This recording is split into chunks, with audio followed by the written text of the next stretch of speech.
मुझे लगा मैं गलत करके आया हूँ। हाँ मुझे ऐसे ही लगे। तो हम काइनेमेटिक्स करने लगते हैं। थोड़ा दिमाग अस्त और व्यस्त चल रहा है अभी, ऐसा लग रहा है। मेरे को एडलेन का करना था, इसका आगे है। हमारा भी व्यस्त कर दोगे सर अब 2 दिन में। उससे दिमाग कहाँ पे है? दिमाग वही तो पता नहीं, दिमाग कहाँ आजकल कहाँ है दिमाग। तो गाना सुन लिया होगा ना आपने। 88 से 88 से 96 तक।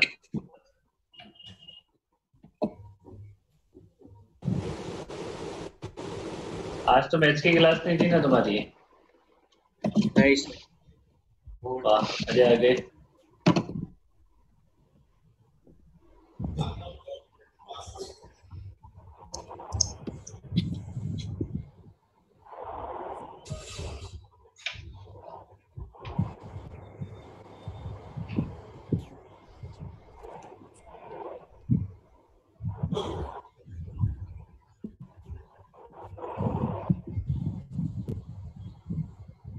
चलो इसमें बताओ डाउट्स, बताओ डाउट्स।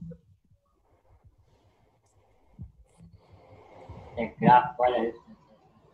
ग्राफ वाले नहीं हुए? हाँ सर, ये 9th वाला वो चल रहा है। सेकंड सेकंड वाला नहीं हुआ है। वो अरे सेकंड वाला अरे एक मिनट। 3 for 9।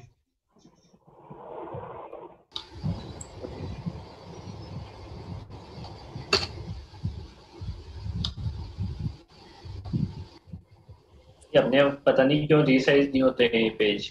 पीयूष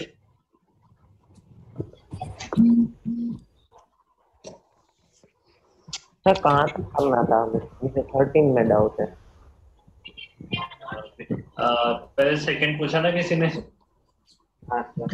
सेकंड आपको दे रखा है which graph show the base the velocity time graph for an object launched vertically into the air। Air resistance आपको दिया हुआ है। ये रेजिस्टिव फोर्स से बेसिकली है ना।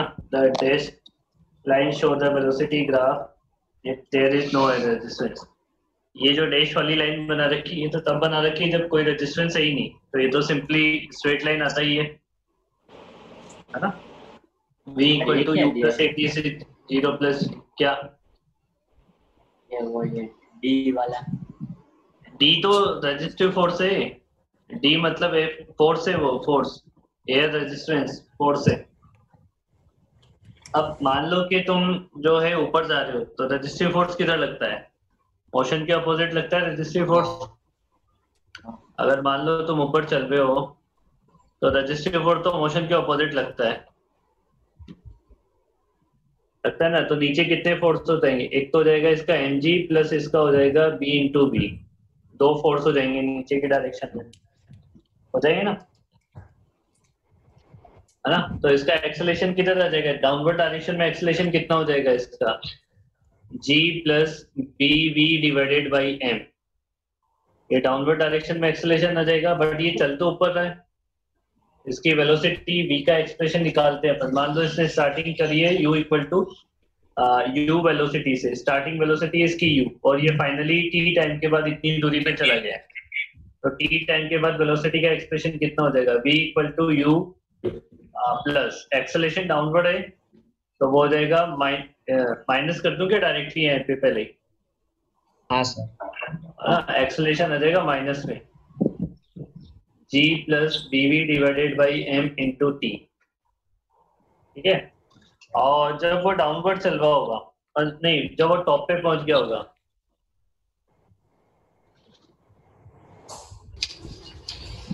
जब वो टॉप पे गया होगा तो उसकी वेलोसिटी क्या हो गई होगी? 0। टॉप पे वेलोसिटी हो जाएगी इसकी 0 इक्वल टू u माइनस, और इसका जो भी एक्सेलेरेशन है ये हम बात कर रहे हैं, ये तो हमने बात कर लिया विद फ्रिक्शन फोर्स, फ्रिक्शन के एयर रेजिस्टेंस, ये बात कर रहे हैं विदाउट, ये विदाउट रेजिस्टेंस। ठीक है। ये हो जाएगा u माइनस जी टी। क्या छोड़ तो दिया? टी की t की वैल्यू कितनी हो जाएगी u by g। ये कौन फोन पे बात कर रहा है? मम्मी ये देगा एक बाहर जाओ जा ओम बोलते रहो कोरोना में तो मेरा कोई ओम कोई बोल रहा है? ओम। अरे चुप रहो, ओके सर। बात तो सुन। सर सब माइक म्यूट करके उसकी बात सुन लेते हैं। ओम टन्ना देखो आया अब।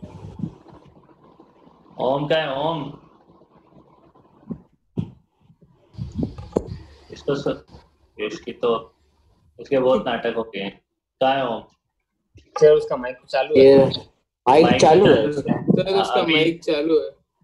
हाँ वो बोल नहीं रहा है ना, तो वेटिंग रूम में जाएगा तो अपने आप बोलेगा वो। चला गया मीटिंग रूम में? हाँ बिल्कुल। है सर। Super fast.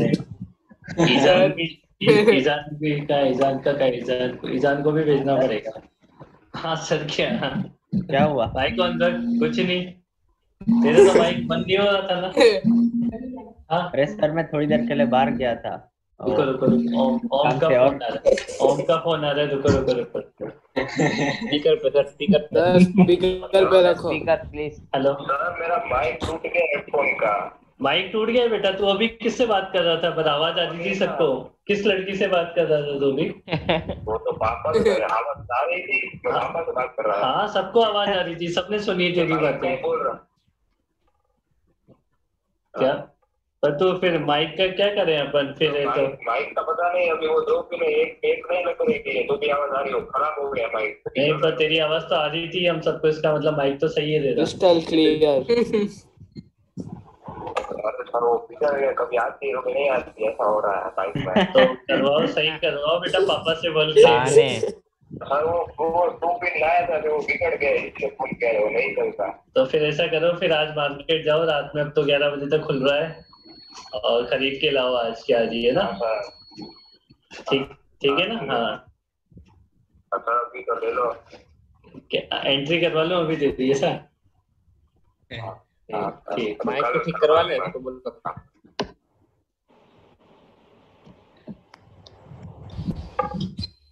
देविया भी अपने आप वेटिंग रूम में चला गया है क्या? कौन?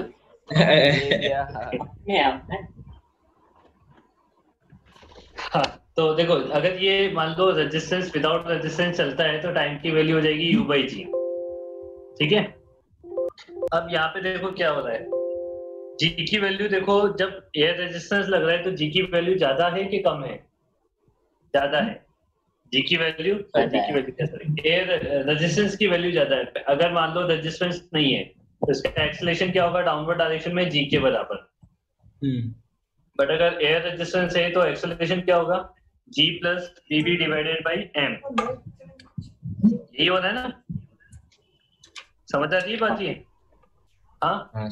तो अगर विदाउट रेजिस्टेंस ये ऐसे चल रहा है, विदाउट रेजिस्टेंस ये ऐसे चल रहा है, तो विद रेजिस्टेंस इसको टाइम कम लगेगा या ज्यादा लगेगा? टॉप मोस्ट ये जीरो वेलोसिटी होने के लिए, जीरो वेलोसिटी होने के लिए टाइम की वैल्यू कम लगेगी या ज्यादा लगेगी? कम लगेगी ना, क्योंकि एक्सेलरेशन बढ़ जाएगा। ये देखो, विदाउट एक्सेलरेशन एक्सप्रेशन आता है t equal to u plus g, आता है ना? u प्लस जी, और विद एक्सेलरेशन आएगा t equal to u upon g plus m v नहीं b we divided by m. ये वैल्यू ज्यादा है, मतलब ये वाला टाइम कम आएगा। ये वाला टाइम, इसको t1 बोल देते हैं, इसको t0 बोल देते हैं। तो t1 की वैल्यू कम आएगी, मतलब हमारा जो ग्राफ है वो डैश वाली लाइन के पहले ही जीरो को टच कर जाना चाहिए। ये बात क्लियर है सबको? सर ये दोनों ग्राफ गलत हो गए इस वजह से, ये दो तो गलत हो गए। अब और सोचते हैं, देखो उसके बाद क्या है। उसके बाद जब वेलोसिटी देखो, यहाँ पे क्या है ना कि फंक्शन चेंज हुआ है, ये कॉन्केविटी चेंज हुई है। तुम्हें फंक्शन थोड़ा पढ़ाया हुआ नहीं है ना, इस वजह से तुम्हें आइडिया लगेगा। ये कॉन्केविटी चेंज हुई है फंक्शन की। अगर तुम देख पा रहे हो तो ये ऐसे पैराबोला बन रहा था और फिर ये ऐसे पैराबोला बन रहा है,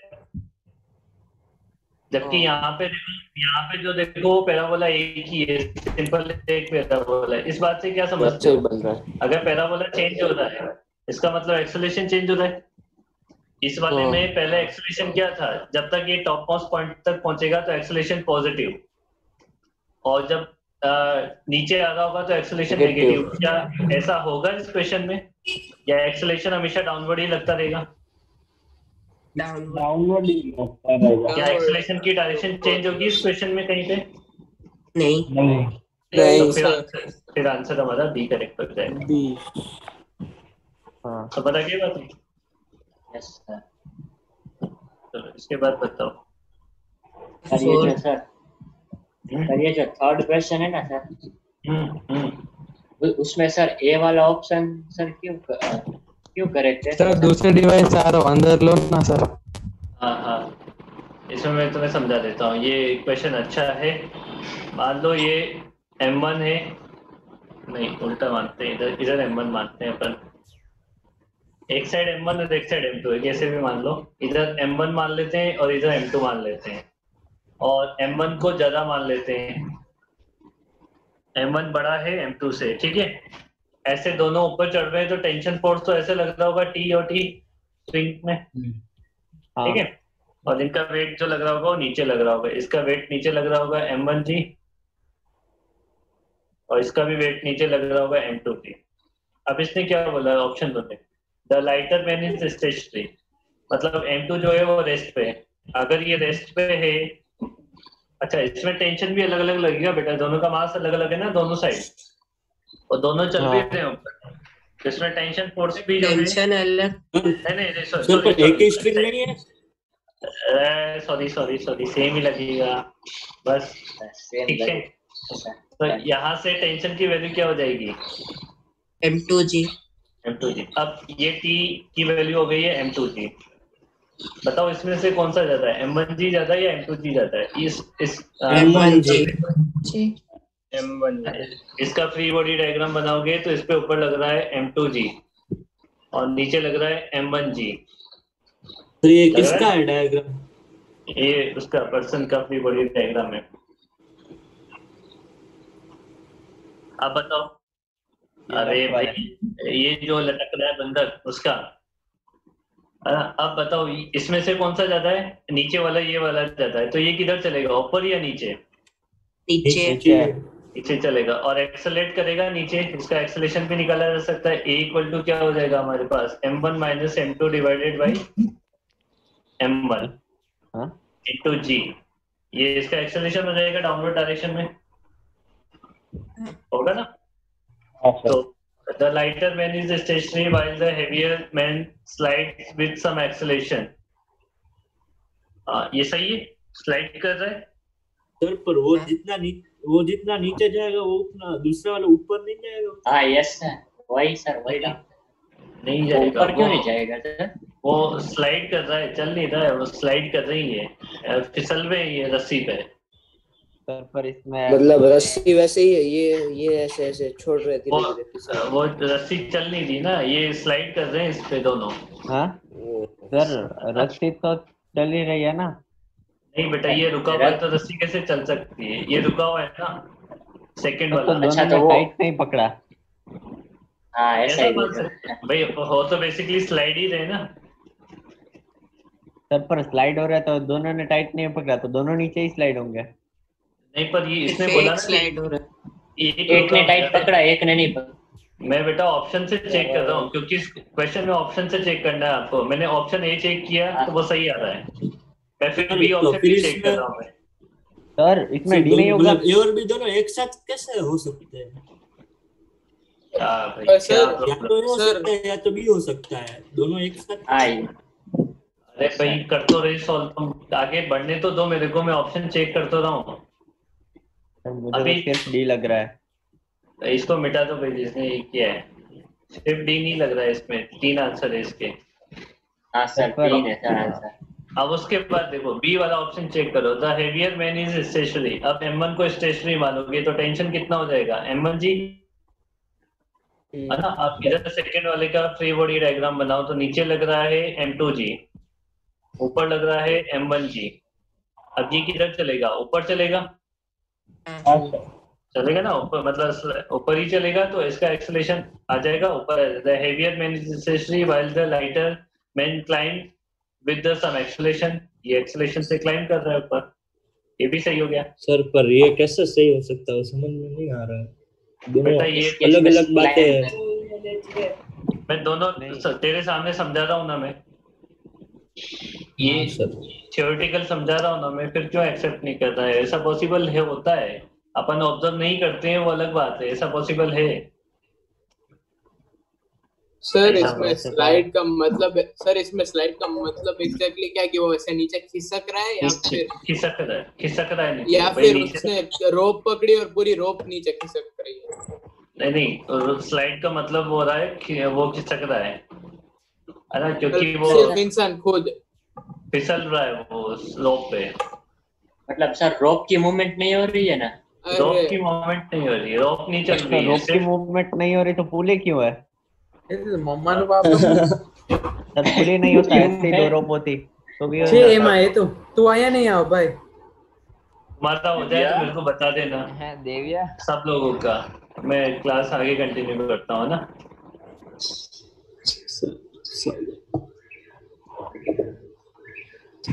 मैं 2 मिनट माइक म्यूट कर रहा हूँ।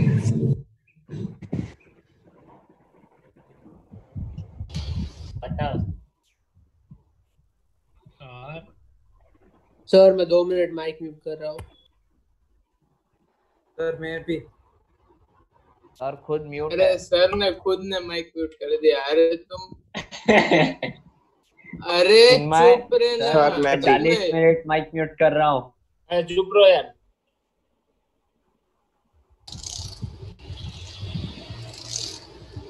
सर है कि नहीं?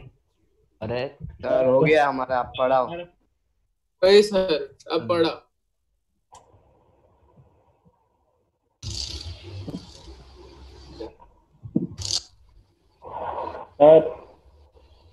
सर आप पढ़ा, कुछ मत बोलो।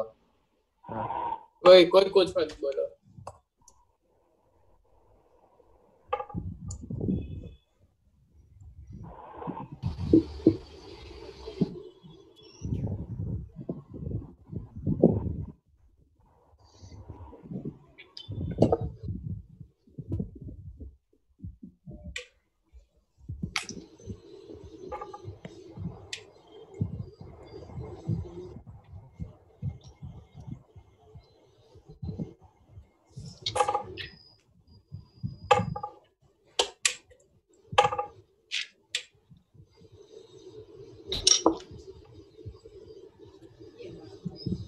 सर आपका माउस चल रहा है।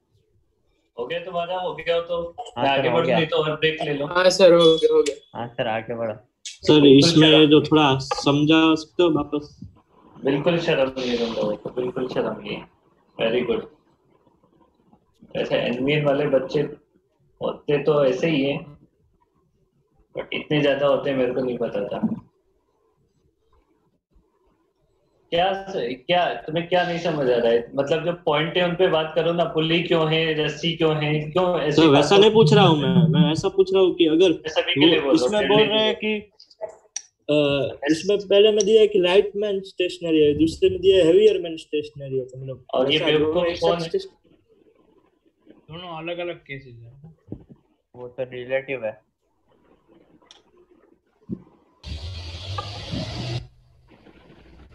अमन सिर्फ बोला है पॉसिबिलिटी है, दोनों पॉसिबिलिटी एक था तो ऐसा जरूरी नहीं है। अलग अलग है दोनों। और तो ऐसे समझना, अगर तो एक तुम्हें साइड क्वेश्चन ही समझ नहीं आते हैं, है क्या क्वेश्चन क्या बोल रहा है, या फिर तुम समझना नहीं चाहते हो? अगर सर मैं एक बार ट्राई करूं। आगे समझ में पॉसिबल नहीं पड़ा।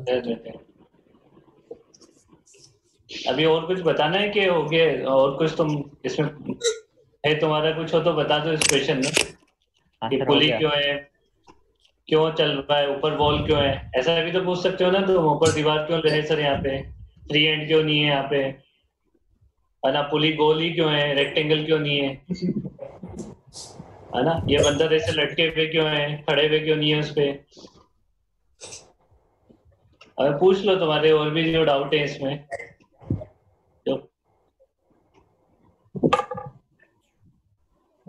अजीब ही देखियो, अजीब ही बच्चे तुम लोग एकदम। तुम्हें जो पॉइंट होते हैं उस पर डिस्कस नहीं करने होते हैं, फालतू बातों पे ज्यादा डिस्कशन चाहिए होता है।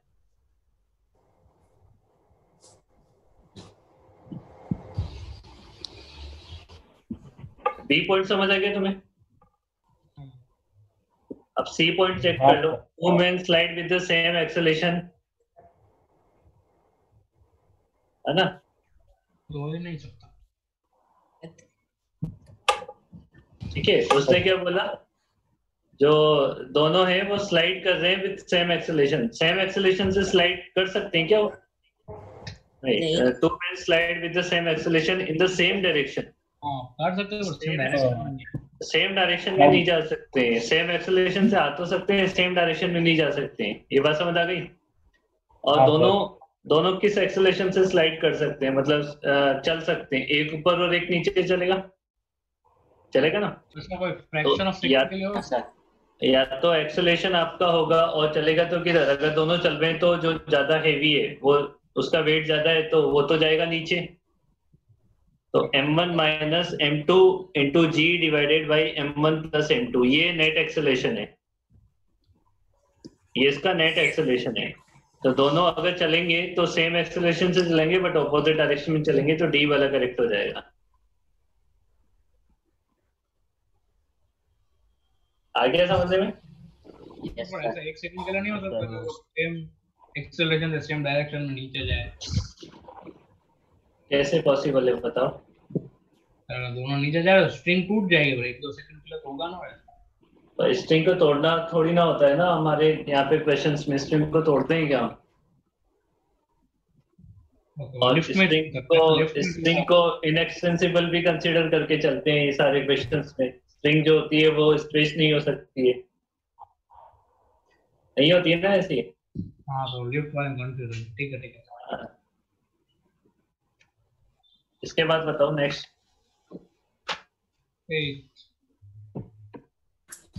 इसके बाद कौन सा? 3 तो था ना, कौन सा पूछो? 3 4 कौन सा पूछो? सर 6 में है कैसा? 6 में सर ये 6 वाला ही ना? सी वाला पॉइंट सर, ये m1 की सर 0 क्यों हो गई सर? कुछ तो हो गया। The acceleration of m1 will be equal to 0। देखते हैं क्या होता है। In the system shown in the figure, m1 आपका जाता है m2 से, is held by the at rest by the thread BC। BC कहाँ दे रखा है इसने? ये BC है, ये B मास है और ये BC है दे रखा है, ठीक है। Just after the thread BC is burned, अगर इसको आप बर्न कर दोगे तो ये टूट जाएगी। टूटते क्या होगा? स्प्रिंग का फोर्स सडनली चेंज होता है कि नहीं होता है? नहीं होता। स्प्रिंग का फोर्स सडनली चेंज नहीं होता है। तो पहले अगर टेंशन मान लो ये T लग रहा था तो स्प्रिंग फोर्स कितना था? T के बराबर। और यहाँ से नीचे लग रहा होगा इस पे m1g, है ना? तो पहले मैं मान लेता हूँ इस स्प्रिंग का जो फोर्स है वो T इक्वल टू kx लग रहा था। k कुछ भी हो सकता है, एलोंगेशन उसके अंदर। समझ आई बात ये? है ना? अब इसमें अपन को निकालना है कि acceleration of m2 will be upwards. m2 का एक्सेलरेशन ऊपर की साइड है तो m2 का डायग्राम बना लेते हैं। जैसे ही आप नीचे वाली स्ट्रिंग को बर्न करोगे तो नीचे वाला टेंशन खत्म हो जाएगा, सिर्फ m2g बचेगा नीचे और ऊपर बचेगा टेंशन T, ठीक है ना? ऊपर बचेगा आपका टेंशन T बचेगा, ठीक है। तो ये हो जाएगा हमारे पास, नीचे है m2g और ऊपर है टेंशन T। और इस टेंशन की वैल्यू क्या है हमारे पास? इस टेंशन की वैल्यू देखो, यहाँ से ये kx है और यहाँ पे भी तो टेंशन T लग रहा होगा ना, kx लग रहा होगा, m1g, तो m1g है T और इसकी वैल्यू m1g है। तो T की वैल्यू जो है वो m1g है और m की वैल्यू ज्यादा है m2 से। हाँ तो ऊपर इसका मतलब ये ऊपर चल रहा है और इसका एक्सेलरेशन क्या है? m1 minus m2 divided by m2 into g. इतने एक्सेलरेशन से ये ऊपर जा रहा है, तो ये सही बात है, एक्सेलरेशन ऊपर है इसका फिर, ठीक है। अच्छा, फिर उसके बाद magnitude of acceleration of both block will be equal to this value. इन दोनों ब्लॉक का मैग्नीट्यूड एक्सेलरेशन का वो m1 minus m2 divided by m1 plus m2 into g होगा। जैसे ही ये स्प्रिंग कट होगी तो ये टेंशन इस वाले ब्लॉक पे, ब्लॉक ए पे कोई चेंजेस आएगा फोर्स में? जस्ट नहीं, क्योंकि स्प्रिंग का फोर्स चेंज होगा नहीं, ये वाला फोर्स चेंज नहीं होगा, तो एक्सेलरेशन ये आ नहीं सकता है, दोनों का कंबाइंड एक्सेलरेशन सेम होगा ही नहीं।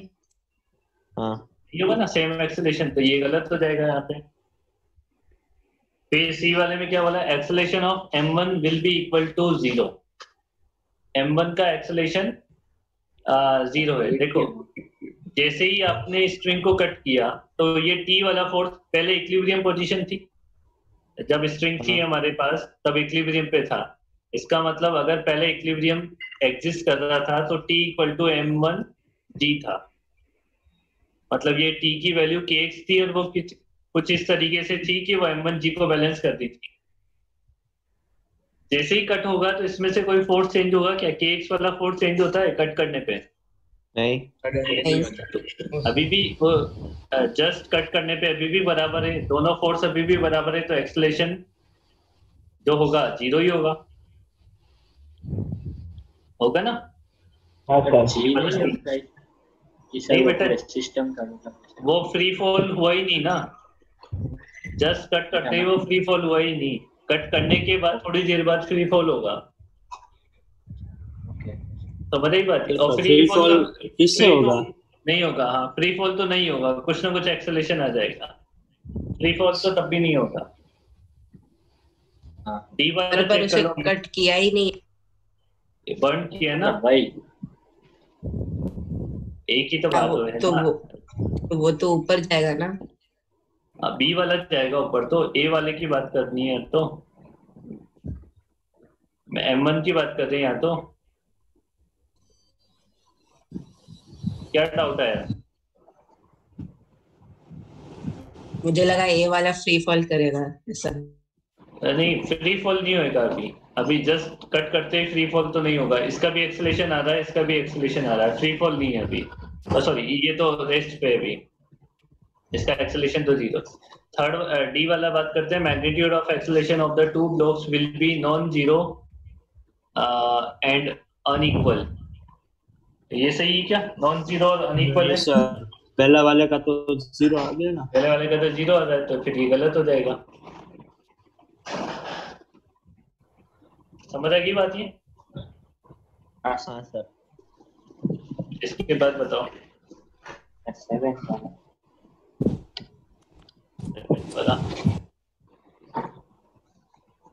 7th वाले में दिया हुआ है, particle is the resting on the smooth horizontal floor at t equal to 0, horizontal force start acting on it.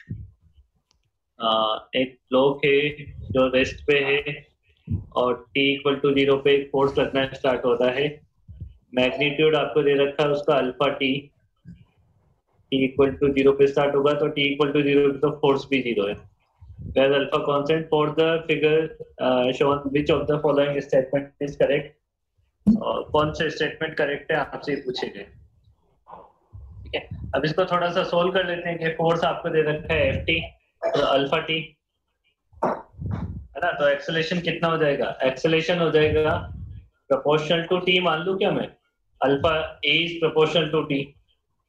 हाँ, प्रोपोर्शनल t चेक कर लेते हैं अपन तो इसका। तो इसमें कुछ कर्व दे रखा है कि acceleration time, acceleration against time का जो ग्राफ है वो लीनियर होना चाहिए। देखो ये लीनियर ग्राफ दे रहा है, स्ट्रेट लाइन, तो इसमें से कौन सा लीनियर है? 1 वाला, तो कर्व 1 सही बात है इसका मतलब। हाँ, ये सही है, ये सही है। दूसरा इसने पूछा हुआ है वेलोसिटी अगेंस्ट टाइम। अब इसका तुम्हें क्या करना पड़ेगा? तो a/t v/t इंटीग्रेशन करना पड़ेगा, तो वो t स्क्वायर हो जाएगा। इंटीग्रेशन करोगे तो t स्क्वायर हो जाएगा ना। हाँ सर। तो पैराबोलिक ग्राफ हो जाएगा, ये सही हो जाएगा बी वाला इसमें। सर ये ऐसा क्वेश्चन रिलेटेड डाउट नहीं है, पर वो जनरल डाउट है कि इनवर्स कोई रिलेशन होता है तो उसमें कैसा ग्राफ बनता है, वो आप बता सकते हो एक बार? कौन सा इनवर्स ग्राफ? जैसे कि a is proportional to 1/, वो वाला, उसमें कैसा ग्राफ बनता है वो आप बता सकते हो? 1/t वाला ऐसे बता दो। हाँ, रेक्टेंगुलर हाइपरबोला बनता है इसमें ऐसे। ये रेक्टेंगुलर ग्राफ समझा सकते हो। इसका तुमने बचपन में पढ़ के आए हो तुम इसका ग्राफ देखो। इसमें t इक्वल टू ऐसे बचपन में पढ़ाया गया था, t इक्वल टू 0 केमिस्ट्री में आया था ना। हाँ वही। इसमें टेबल तुम बचपन में कैसे पढ़ के आए थे? अभी तुमने ग्राफ नहीं पढ़ा है तो बचपन वाली यादों पे चलो। v प्रोपोर्शनलिटी साइन को उठा के kt लगा लो, t की वैल्यू 0 पुट करो तो v कितना मिलेगा? हाँ ये टेंस करेगा इन्फिनिटी को, और t की वैल्यू अगर इन्फिनिटी को टेंस करेगी तो v की वैल्यू क्या मिलेगी? 0 तो टेंस करेगी। अब इसका ग्राफ कैसे? इसका ग्राफ और देखो टाइम बढ़ने के साथ साथ वेलोसिटी की वैल्यू कम होती जा रही है, तो ग्राफ डिक्रीजिंग है ना। t इक्वल टू 0 पे ये t इक्वल टू 0 है, t इक्वल टू 0 पे इन्फिनिटी को टेंस कर रहा है, तो ये टेंस करते हुए ग्राफ ऐसे ही बनाए जाते हैं। ये समझते हो कि टेंस करते हुए ग्राफ ऐसे ही बनाए जाते हैं, टच नहीं होते, बस एक्सिस के पैरेलल चलते रहते हैं ऐसे। हाँ यस सर। अरे भाई चलते ऐसे चलते रहते हैं, एक्सिस के पैरेलल, टच नहीं होते हैं, बस पैरेलल चलते रहते हैं। और ये नीचे वाला ग्राफ भी ऐसे पैरेलल चलता रहेगा, और डिक्रीजिंग ग्राफ है तो हो गया काम। फिर मैथ्स में थोड़ा ग्राफ की नॉलेज पढ़ लोगे तो ये बातें आने लग जाए। वैसे ये तो बेसिक है, तो ग्राफ तुम पढ़ के आए होंगे। ये कहाँ पे पढ़ के आए होंगे तो ऐसा ग्राफ, मतलब तुमने इक्वेशन तो पढ़ी होगी, तुमने वो पढ़ते हो ना डायरेक्ट प्रोपोर्शन और इनडायरेक्ट प्रोपोर्शन वाले चीजें, अभी पढ़ी ही क्या है? ग्राफ नहीं थे उसमें, ग्राफ नहीं आते 9-10 पे, बट वहां से कॉन्सेप्ट तो आ ही जाता है। ये कॉन्सेप्ट तो वही है चीज। हाँ सर। और सर अगर वो उसमें टी स्क्वायर हो तो नीचे तो फिर वो पैराबोलिक हो जाता है ग्राफ, तो तब भी सेम ही नहीं, थोड़ा सा चेंज होता है, बट नेचर उसको पैराबोलिक बोलते हैं। फिर बनता तो ऐसे ही है। हाँ सर इसमें सी भी नहीं आएगा? इसमें सी चेक कर तो दें। होने क्या? वेलोसिटी अगेंस्ट एक्सेलरेशन, वेलोसिटी और एक्सेलरेशन का आपको रिलेशन फाइंड आउट करना है। तो यहाँ पे क्या आ जाएगा? देखो इक्वेशन ये आपका एक vt का रिलेशन और at का रिलेशन है। की बदले a a का रिलेशन है, v proportional to a square आता है, मतलब पैराबोलिक ग्राफ है, बिल्कुल है। हाँ सर।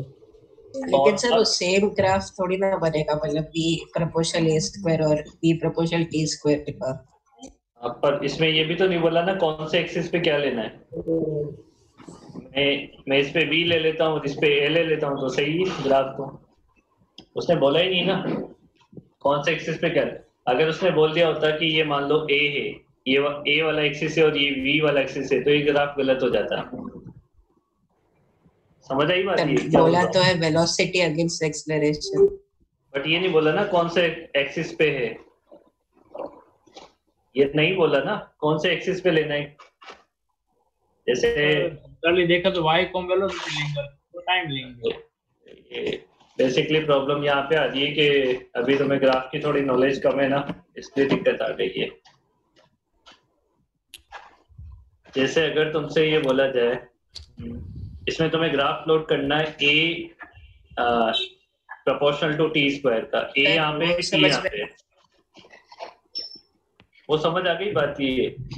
हाँ लेकिन दो क्वाड्रेटिक रिलेशंस का एक ही ग्राफ हो ऐसा जरूरी थोड़ी ना है, मतलब v प्रोपोर्शनल t स्क्वायर और v प्रोपोर्शनल a स्क्वायर दोनों अलग अलग रिलेशन है।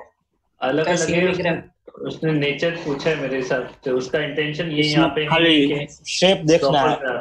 हाँ उसने सिर्फ नेचर के बारे में पूछा है, अदरवाइज तो तू जो बोल रहा है बिल्कुल सही है कि दोनों का ग्राफ सेम नहीं आ सकता है, बट वो फिर डेटा पे डिपेंड करेगा, और यहाँ पे हमारे पास नेचर को देखना है ग्राफ का सिर्फ, इसलिए सी वाला ऑप्शन करेक्ट है यहाँ पे। समझ रही बात है ना? हाँ सर। ठीक है, नेचर से मतलब करता है। हाँ आज वो शिफ्ट 1 या शिफ्ट 2 कितने शिफ्ट हुई सर जेई की? दो ही होते हैं हमेशा। वैसे नहीं हो मेंस में दोनों हो गई?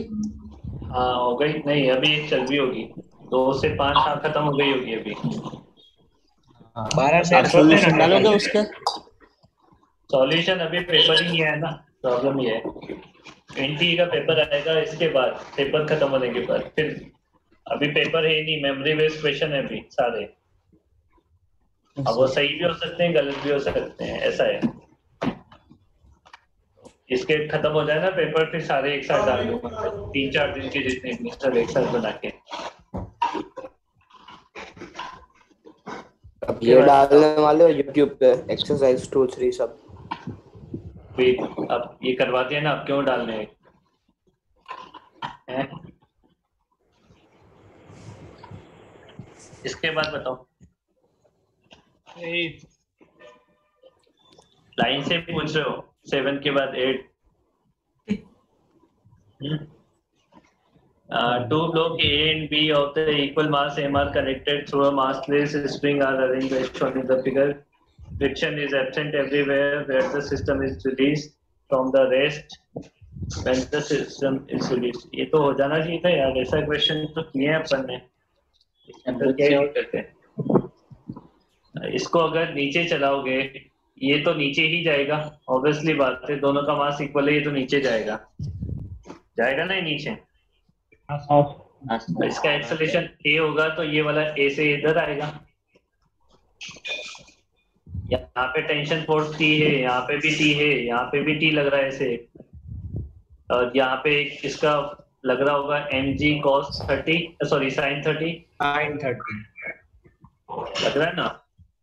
अब उसके बाद यहाँ पे क्या करना है, अपने को टेंशन निकालना है और एक्सेलरेशन निकालना है a का। तो इक्वेशन लिख दें, एक तो यहाँ पे लिख दो, यहाँ पे क्या लिखोगे b वाले पे mg माइनस t ma, और यहाँ पे a पे क्या लिखोगे t plus mg by 2 equal to m into a। यहाँ से t और a सोल्व कर लो, आ जाएगा, दोनों को ऐड कर देते हैं और क्या जैसे भी करना है t mg बाई 4 आ गया, आ जाएगा ना। अब इसमें कोई लोचा नहीं है, आगे बताओ। सर ये जो सर ये 10th वाला क्वेश्चन है उसमें सर ए और बी क्वेश्चन में सर ऐसा क्यों किया है सर, मतलब एक में मस्ट भी और एक में मे भी दोनों होते हैं ना, क्योंकि मस्ट और मे अलग अलग मीनिंग होते हैं ना, तो मैं क्या है मैंने सर ये टिक किया था, पीछे बी भी है, हो सकते हैं ना, तो मस्ट और मे भी दोनों ऐसे ही बोलते हैं, उसमें क्या मैं क्या करूँ, उसका आंसर ऐसे ही बनाया जाता है मल्टीपल चॉइस में, मस्ट भी और मे भी।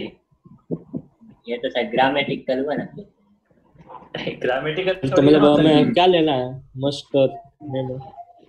अरे मस्ट बी का मतलब क्या होता है कि डेफिनेटली वो होगा ही होगा, जैसे F1 must be equal to F2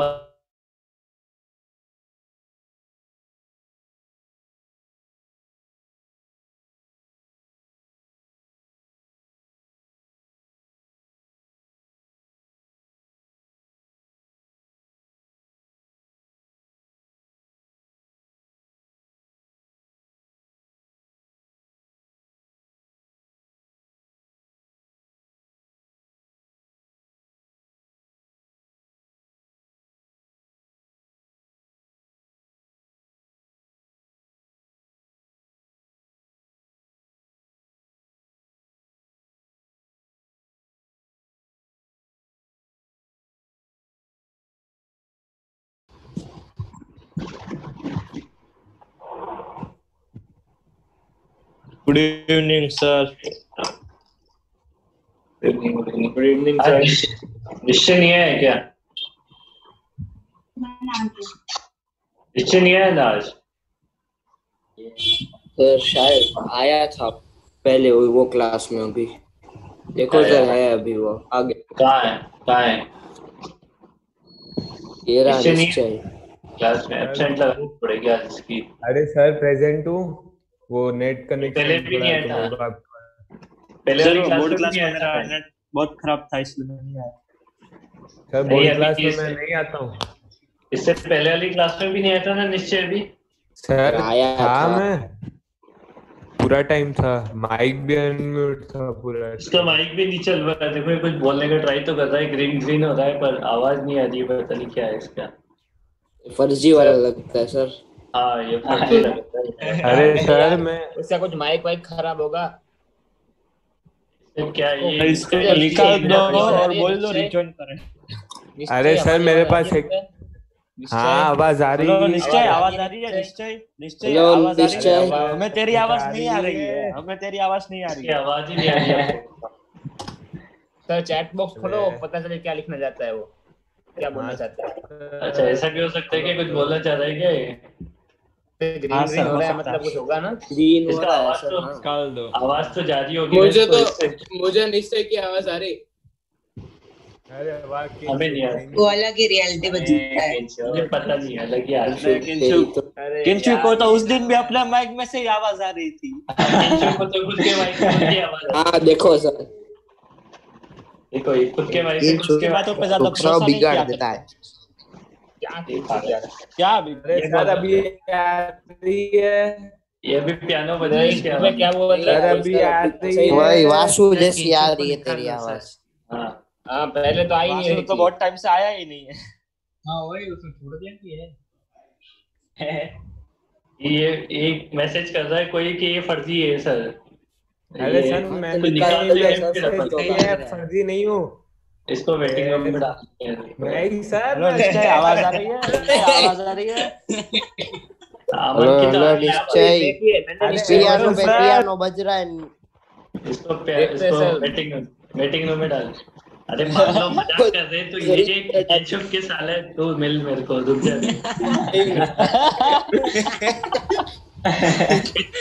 ये 4-5 मैसेज आ गए मेरे पास अभी कि सर मैं फर्जी नहीं हूँ असली हूँ। अभी वापस ज्वाइन कर रहा है भाई। किंशुक आया विद्या प्राप्त अभी चुप है ना सब। अभी आ रही है ना, उसको ज्वाइन करवा लेते हैं, अब आगे बढ़ते हैं। निश्चय ने ज्वाइन किया? अरे सर वेटिंग रूम में आपने तो ज्वाइन किया ही। हाँ बोल रही है, क्या बोल अभी तो ठीक है, अभी आवाज आ रही है पर पियानो बज रही तेरी आवाज में। सर वो मेरे वो उसमें ऐसा दिखा रहे कि और इंटरनेट कनेक्शन इज खतरनाक प्यारो बजा अभी। अरे क्या ही बोलता है। चलो आगे बढ़ते हैं अपन तो। नेक्स्ट क्वेश्चन सर बताओ। ये ऐसा सर हाँ सर ये सर 10th क्वेश्चन में, बट अगर सर ये फोर्स अनइक्वल हुई तो सर ये रेस्ट पे थोड़ी तो करते हैं। देखो फोर्स ऑफ द मतलब sir- magnitude F1 act on a particle so as to accelerate it from rest to velocity v. The force F1 is then placed by another force of magnitude F2 which deaccelerate it to the rest. है ना, वो उसको डीएक्सेलेट करके rest पे लेके आ जाता है। अब बताओ क्या डाउट है इसमें, अब पूछो। मतलब अगर सर फोर्स सर ज्यादा मतलब सर इसमें वो कुछ टाइम का कुछ रोल नहीं है ना सर? मतलब टाइम का कुछ रोल नहीं है ना, तो इक्वल होना कोई जरूरी नहीं है। समझ गया बात को? इसने ऐसा अगर नहीं इक्वल बोला टाइम लिया तो इक्वल भी हो सकता है और अलग टाइम लिया तो अलग भी हो सकता है ना, तो मे भी इक्वल हो सकता है। मस्ट हाँ, होना सर। कोई जरूरी नहीं है। इसने ऐसा कहीं नहीं बोला कि जितने टाइम में वो एक्सेलेरेट हो रहा है उतने टाइम में डीएक्सेलेरेट भी हो। अगर एक्सेलेरेशन का टाइम और डीएक्सेलेरेशन का टाइम बराबर हो तो फिर वो मस्ट है कि इक्वल होने जरूरी थे, है ना? तो अभी यहाँ पे कुछ नहीं बोला, तो आंसर क्या हो जाएगा इसका? Only B. तो अरे मल्टीपल चॉइस क्वेश्चन में भी कभी कभी ऐसा होता है कि एक ही आंसर सही हो, तो ऐसा मत सोच के देना कि एक से ज्यादा सही होते हैं हमेशा। तो इसके बाद समझ आ रही है तो बात? लिखा भी होता है मोर देन वन में भी करे। एमसीक्यू का मतलब यही होता है मोर देन वन करेक्ट और may be one correct. Hello अभी बताओ, नेक्स्ट क्वेश्चन बताओ। 12 13 दोनों। 12 तो कुछ नहीं। 12th वाले में तो क्या बोला भाई? Rope is stretched between the board at rest, seller is the first board pulls the rope with a constant force of the 100। आपने कॉलिंग बंद कर दिया क्या निश्चय? क्या? अरे बीच में नहीं, अभी डिस्टर्ब ना कर, अभी शांति रख। First boat with the seller is a mass of the 250 whereas mass of the second boat is double of that the mass। ठीक है, इसका मान लो कि ये ए वाला है, ये वाला और ये b है आपका, ये 250 है इसका, और इसका 500 हो जाएगा। ये कितना फोर्स लगा रहा है इसमें, टेंशन फोर्स कितना लगा रहा है ये 100 न्यूटन, टी ऐसे लग रहा है दोनों side. If the initial distance between the boats are 100 metre, दोनों के बीच का इनिशियल डिस्टेंस कितना है 100 metre. The time taken for two boats to meet each other, दोनों को आपस में मिलने के लिए कितना टाइम लगेगा। अब इसको क्या है ना कि रिलेटिव से कर लें, दोनों का एक्सेलरेशन निकाल लें अलग अलग हो क्या। इस पे कितना लग रहा है टी, दोनों पे सेम फोर्स लग रहा है 100 न्यूटन, तो इसका ए का एक्सेलरेशन कितना हो जाएगा 0.4 100 by 250 100 डिवाइडेड बाई 250, मतलब ये हो जाएगा कितना हमारे पास 2 डिवाइडेड बाई 0.4। अच्छा, अब डायरेक्शन भी आपको देखना पड़ेगा, दोनों का जो एक्सेलरेशन है वो टुवर्ड्स है, तो एक का पॉजिटिव मानना और एक का नेगेटिव मानना पड़ेगा। अब बी का नेगेटिव मान लेता हूं मैं, तो ये कितना हो जाएगा 100 डिवाइडेड बाई 500 -0। अब इन दोनों का रिलेटिव एक्सेलरेशन निकालोगे ए बी का, तो वो प्लस हो जाएगा, ऑपोजिट है ना 0.6 और दोनों के बीच में डिस्टेंस कितना है 100 मीटर, तो कितना टाइम लगेगा, तो u s is equal to ut, दोनों रेस्ट पे था इसलिए u 0 हो जाएगा। हाँ u 0 हो जाएगा, half s equal to ut plus half at square. a कितना है इसका 3/5 इंटू टी स्क्वायर। अब a की वैल्यू निकाल लो कितनी है सर। हाँ सर इसमें सर अगर सर ए सर वो खींच रहा है तो सर जो ये बोट ए होगी वो मूव करेगी उसकी तरफ।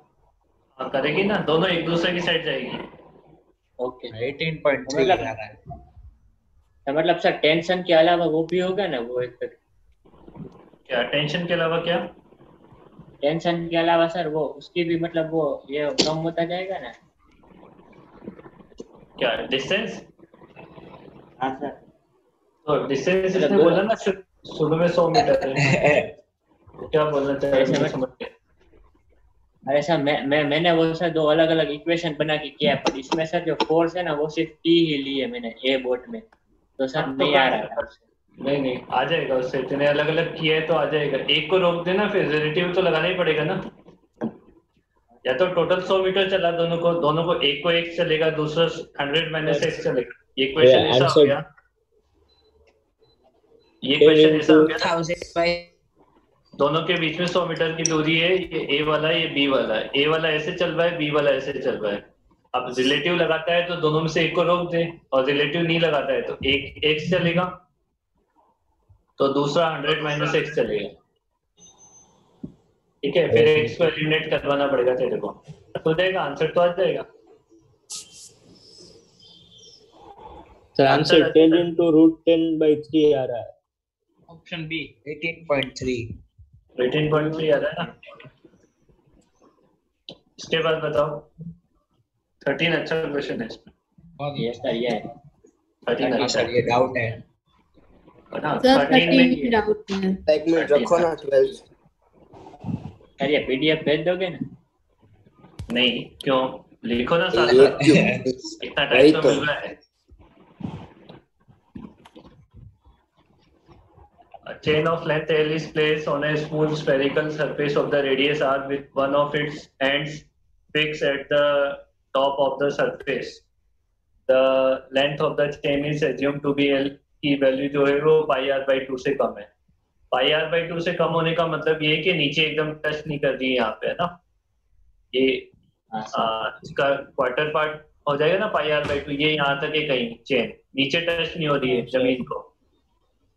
और ऐसे इसका ऊपर वाला एंड फिक्स है, ये फिक्स है यहाँ पे। Acceleration of the each element of the chain when upper and is release. और अब जब यहाँ से आपने रिलीज कर दिया जाए तो एक्सेलरेशन ऑफ ईच पार्ट आपको निकालना है। ठीक है, अब इसमें थोड़ा सा ध्यान से समझना, थोड़ा ट्रिकी क्वेश्चन है। वैसे तो क्या है, कैलकुलेशन ज्यादा होगी इसमें। देखो अपन क्या करेंगे, यहाँ पे एक एलिमेंट कट करना पड़ेगा। विदाउट एलिमेंट आप इसको सॉल्व नहीं कर पाएंगे।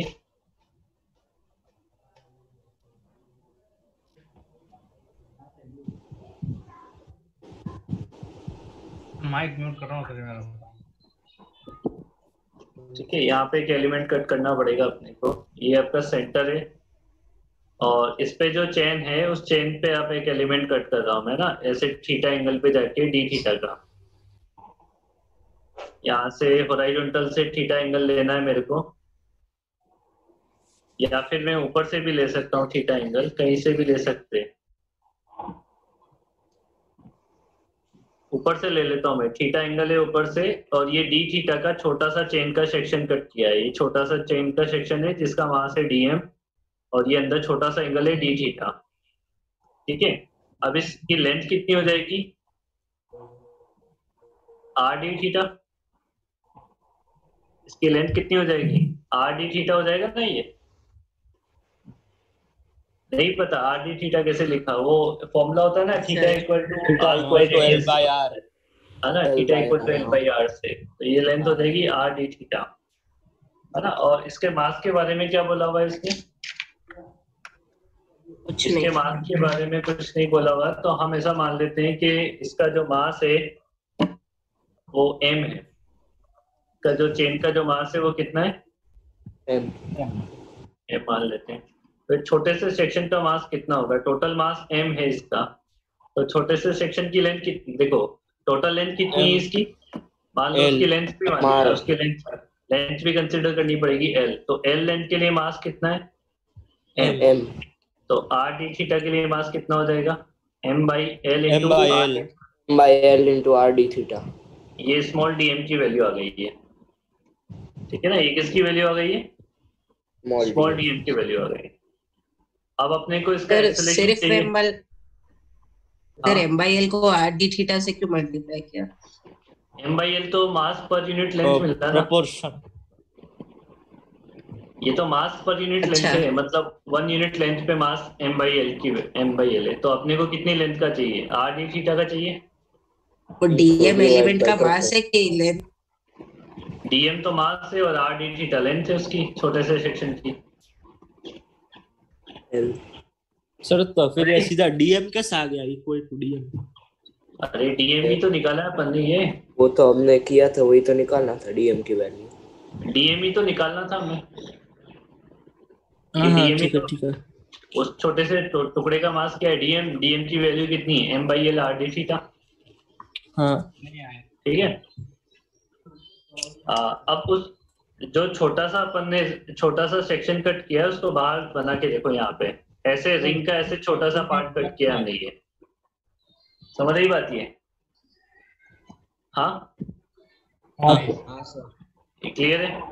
और इसमें इसको ऐसे बनाया गया है, ये वर्टिकल एक्सिस है मेरा, बना ठीक है।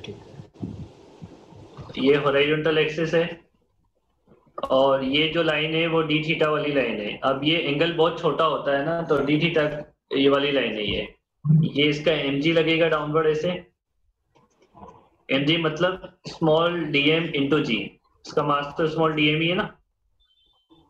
ये एंगल अपन ने थीटा माना है तो ये एंगल भी थीटा ही होगा। डी थीटा बहुत छोटा एंगल होता है तो ये एंगल में वेरिएशन इतना ज्यादा नहीं आता है, समझ रहे हो बात को। ये मैंने थीटा मान लिया ना दोनों साइड, तो एंगल बहुत ज्यादा छोटा होता है, इतना वेरिएशन नहीं आता है। तो ये भी कितना हो जाएगा, थीटा।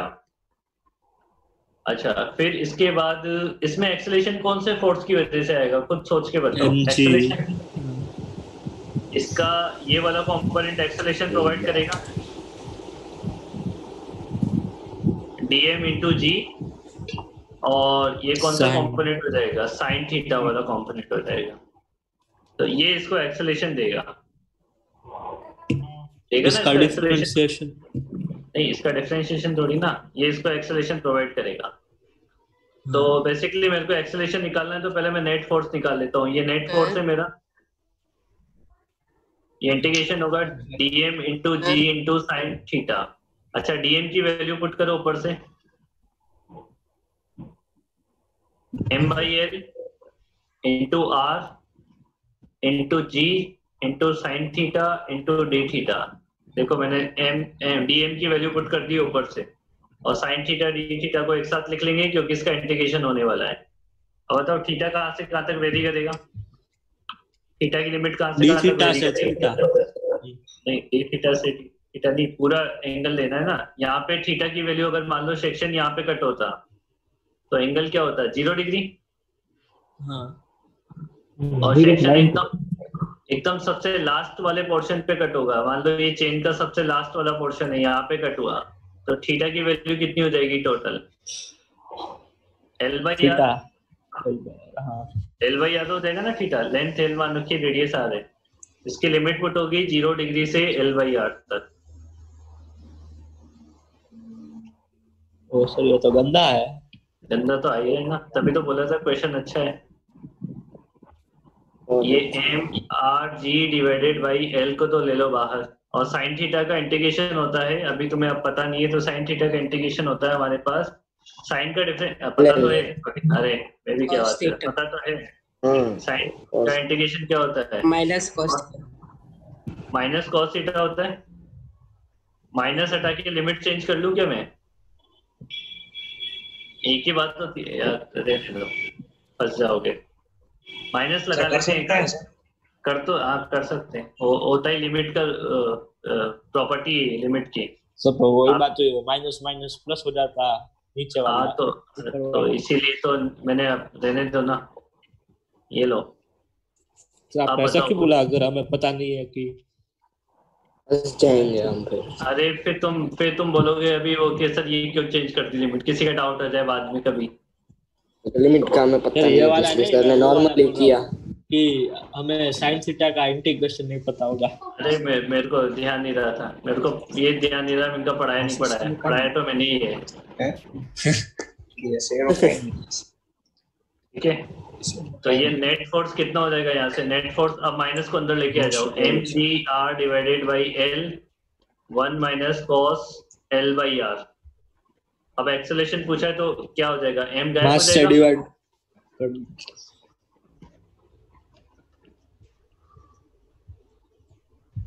ये लो तुम्हारा एक्सेलरेशन मिल गया। कौन सा आंसर मैच हो जाएगा?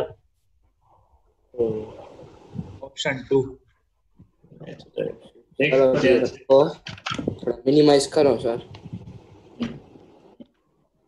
भाई कल लास्ट दिन है, जितना तुम पूछ सकते हो डाउट वगैरह कल के बाद फिर अपन वर्क ऑफ एनर्जी पढ़ेंगे मंडे से।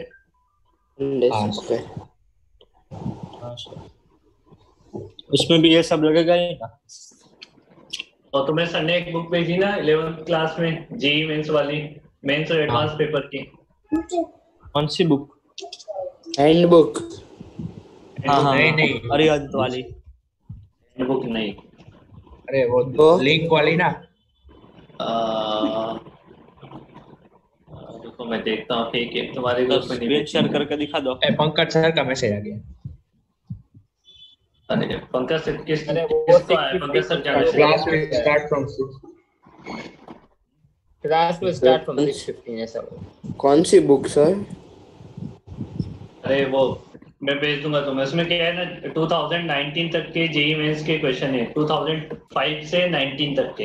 हाँ सर फिर जब आपको ये मिल जाए ना 2020 का तो हमें ग्रुप में भेज दोगे सर? पेपर तो मेरे पास तो आ गया है, पर वो मेमोरी बेस्ड पेपर है, अभी वो काम का नहीं है। एनटीए रिलीज करती है पेपर, एनटीए निकालेगा तब आप करोगे। तो ऑफिशियल पेपर आ जाएगा तब अपन सॉल्यूशन भी बना देंगे। तो पेपर ये वाला कौन सा पेपर है यूट्यूब पे अपलोड भी पास मार जो है वो? अभी तो वो बच्चों ने बताया होगा। बच्चों ने बताया वो पेपर होता है ये आया ये सब। ठीक है, तो अभी कल मिलते हैं अपन। कल एक्सरसाइज 2 और 3 जितने बच्चे हैं उतने डाउट डिस्कस कर लेना, है ना? सर एक बार करा दो ये लास्ट। कौन सा वाला? ये लास्ट 6-15 को ही है वैसे भी क्लास चालू। ये वापस करवाना है ऐसा? नहीं सर ये नहीं, अगला 14th वाला वो ब्लॉक वाला सर। दो चार जने खींचते हैं। 2-4 जने कहाँ खींच रहे हैं? ये 14th क्वेश्चन की बात कर रहे हैं। हाँ ये बस 2-4 जने खींच रहे हैं इसमें ऐसा? 5 लोग हैं, शायद रिलेटिव से करना है इसमें ऐसे इससे तो हो जाएगा। देखो इसने क्या बोला, 100 किलो के पास को ये सब खींच रहे हैं, है ना? बताए नहीं किधर किधर खींच रहे हैं। तो कार्ट का एक्सेलरेशन कितना आता है, मतलब उसका एक्सेलरेशन कितना आता है 3, तो मान लो ए वाला ए से खींच रहा है, बी वाला बी से खींच रहा है, सी वाला सी से, डी वाला डी से और ई वाला ई से। इन सबका एक्सेलरेशन मिला के कितना आ रहा है? 3 ईस्ट डायरेक्शन। ईस्ट किधर होता है हमारा? नॉर्थ साउथ ईस्ट आई केप में होता है ना? राइट। अब व्हेन द इससे क्या होगा? When person A stop pulling, A को हटा दिया, ए बंद हो गया, इट मूव्स विद 1 मीटर पर इन द वेस्ट डायरेक्शन। अब क्या बचा? बी, सी, डी और ई बचा, और 1 मीटर का बचा, किधर बचा? माइनस आई बचा। और फिर when the person be stop pulling, अब बी रुका, अब क्या हुआ? बी रुका, तो बी रुकेगा तो क्या हो जाएगा? A plus C plus D plus E, और किधर चल रहा है? 24 जे कैप हो गया है ना? In the north direction the magnitude of acceleration of the cart when only A and B pulls, अगर ए और बी पुल करेंगे तो फर्स्ट और सेकंड इक्वेशन से एक की वैल्यू। हाँ, और फिर सेकंड फर्स्ट और थर्ड से बी की वैल्यू आ जाएगी ना, ए और बी की वैल्यू, और फिर उनका रिजल्टेंट निकालना है। मतलब पहले B plus C plus D plus E को कोई और वेक्टर ए के मान लेंगे। इन दोनों से ए वेक्टर की वैल्यू आ जाएगी और इन दोनों से बी वेक्टर की वैल्यू आ जाएगी। आंसर आएंगे आई कैप जे कैप में प्रॉपर। तो फिर जो आई कैप जे कैप में आए ना, उसका रिजल्टेंट निकाल देना बस, root of X square plus Y square करके। समझ आ गई बातें? ऐसे आ सकते हैं क्या? हाँ, वो ऐसे आ सकते हैं सर क्या? संडे वाले पेपर में इसमें से कुछ क्वेश्चन हैं सीधे में से ही है, मतलब सीधे नहीं है, ऐसे ही है। कौन से में कुछ में तो सर एक काम करो, चिन्मय को पेपर ही भेज दो। चिन्मय को पेपर क्यों भेजे? आंसर की भेज देता हूँ ना, वो सबसे पेपर तो मिल ही जाएगा। अभी मेरी क्लास है उधर, तो तुम एंजॉय करो और सॉल्व करो। कल तो लास्ट दिन, फिर संडे को कल तो अमित सर पार्टी देने वाले हैं। क्या पार्टी देने वाले हो? Teachers day. कल टीचर्स डे, तो टीचर्स को पार्टी दी जाती है, टीचर्स से ली जाती है। टीचर से ली जाती है। चिल्ड्रंस डे पे चिन्मय तो तू मत लेना, चिन्मय तू मत आना पार्टी में। हाँ भाई तू मत आना, तू दे देना सर लेंगे ना, हमने जेई के ड्रेस डाल, तुझे चिल्ड्रंस डे के दिन चाहिए। हाँ भाई पार्टी देंगे, पर तुम पढ़ाई करना स्टार्ट करो, और जब मिलेंगे तभी तो दोगे, मतलब पार्टी देंगे। ऐसा ही होता है सर। पार्टी में पेपर भी चलेगा संडे का। जितना दे दो ना, कोई बात नहीं। ऐसा मैंने इतना तो बता दिया ना कि शीट में से क्वेश्चन है, एटलीस्ट ये तो बताया ना, इसके जैसे क्वेश्चन है, तो तुम प्रैक्टिस करो ना अच्छे से इसकी। जी सर। सर पर पूरी शीट एक ही बार लगा सकते हैं, और 7 दिन का टाइम दिया जाता है। इतना दिन हो गए, तुमने अभी तक देखो सेकंड एक्सरसाइज में 14 क्वेश्चन तक डिस्कस करवाया है। इतना स्लो चल रहे हो तुम लोग, खुद की स्पीड देखो एक बार, अपन किस स्पीड से चल रहे हैं। इतना स्लो चलेंगे ना, तो अब ये तो एक्सरसाइज 5 तक तो कंप्लीट होगा नहीं, ऑब्वियसली बात है। मैंने 3 तक कंप्लीट करवा दूंगा, और बाकी 4 और 5 तुम्हें खुद संभालनी है। डाउट होगा डाउट आए तो भेज दो मेरे को, मैं सॉल्व करके भेज दूंगा तुम्हें। पूरा डाउट 2-3 बार ट्राई करो पहले, एक बार अपने नोट्स 4 और 5 में तो 26 क्वेश्चन है मिला के। हाँ, 5 वाली मत करना, 5 वाली करने की जगह मैं बुक भेजूंगा, वो वाली कर लेना। उसमें क्या है ना, 2005 से 19 तक के सारे प्रश्न। सर फर्जी आ गया इधर। फर्जी अरे मरने दे यार, कहा तुम ऐसे छोटी मोटी बातों में लगे। फर्जी आ गया, फर्जी आ गया, और क्या आ गया है? फर्जी आ गया। कौन है फर्जी? ये प्रिंस बारूद करके कोई है। नहीं, वो 11th और 10th का